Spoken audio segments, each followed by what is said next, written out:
What's happening, Achievers? Ajit Sidhu here from Invincible Achievers. Today I want to speak about a story. It's a story about a boy that was 8 years old.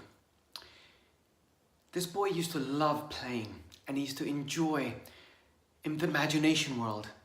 He used to play jumping over lava rocks, and imagine that he was in the sea with the sharks. He used to always play with his friends, his cousins, and at this age, he loved playing outside. Then one day, his bigger cousins came about and said to him, "Why don't you come and watch a grown-up movie?"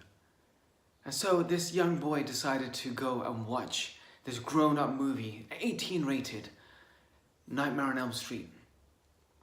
Now, once this boy watched this movie, his imagination world, his play was completely destroyed.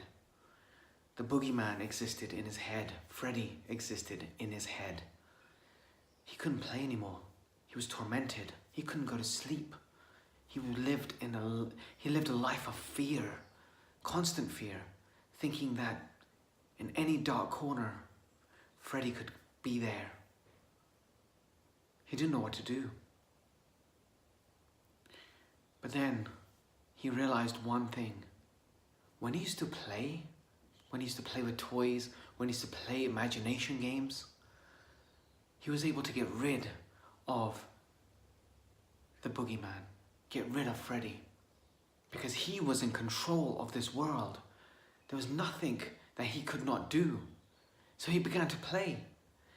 He began to play through the fear. He began to play many imagination games. Even whilst he was going at school, he continued to play on a continuous basis.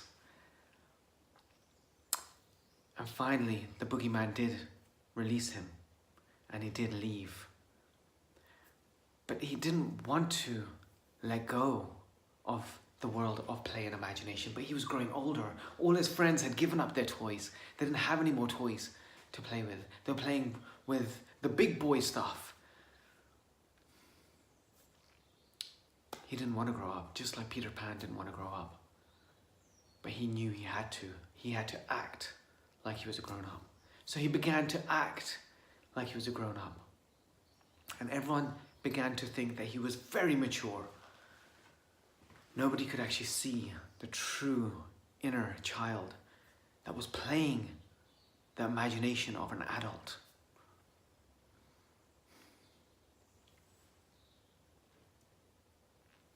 Now, he reached an age when he was much older.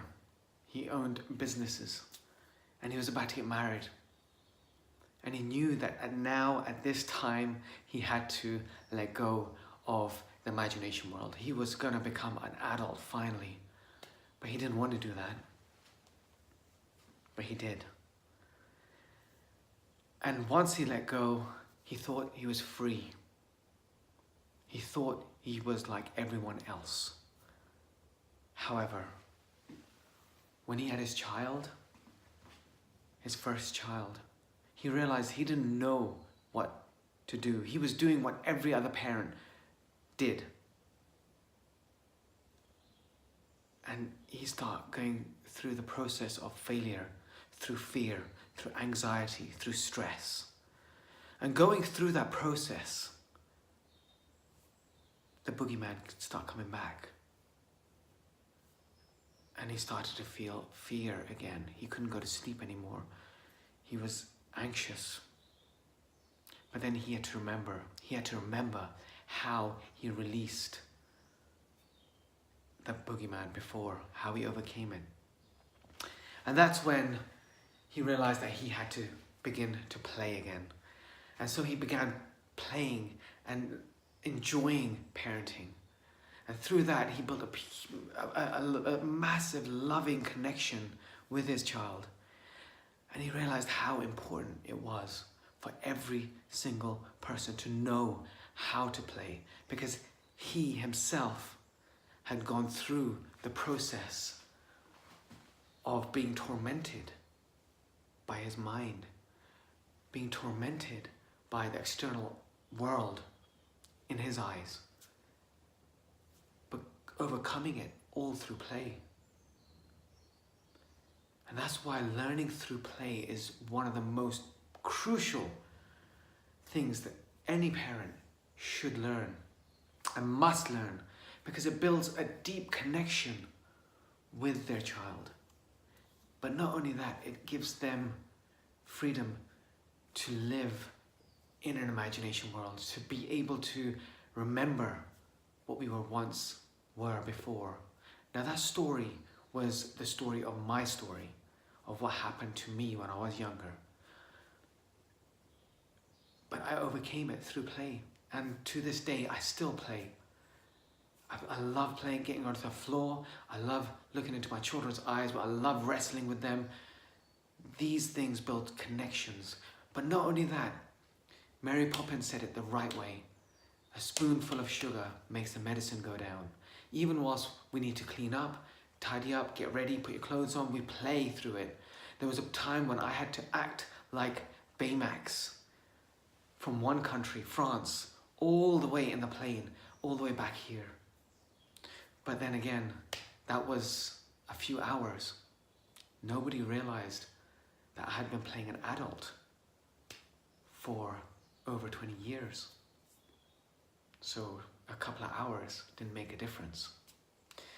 So I would say to every parent, get down on the floor with your children. Remember how you used to play. Enjoy yourself. Follow the laughter. If there's laughter, just keep going with it.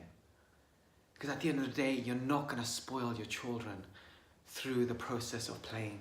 You're not going to spoil your child if you become a different character and play through the processes that parents find stressful. You're not going to detach yourself from your child if you are playing and having fun. Now, nobody should tell you how to do your parenting. Do your parenting, but have fun, enjoy it, and just be silly and roll around on the floor with your children. Just something to think about. Guys, keep adding value to people's lives, keep spreading the love, keep playing and learn through play, teach through play, do everything through play. And when it becomes stressful, become a different character. Because that's the way I live. Thanks, see you later, bye.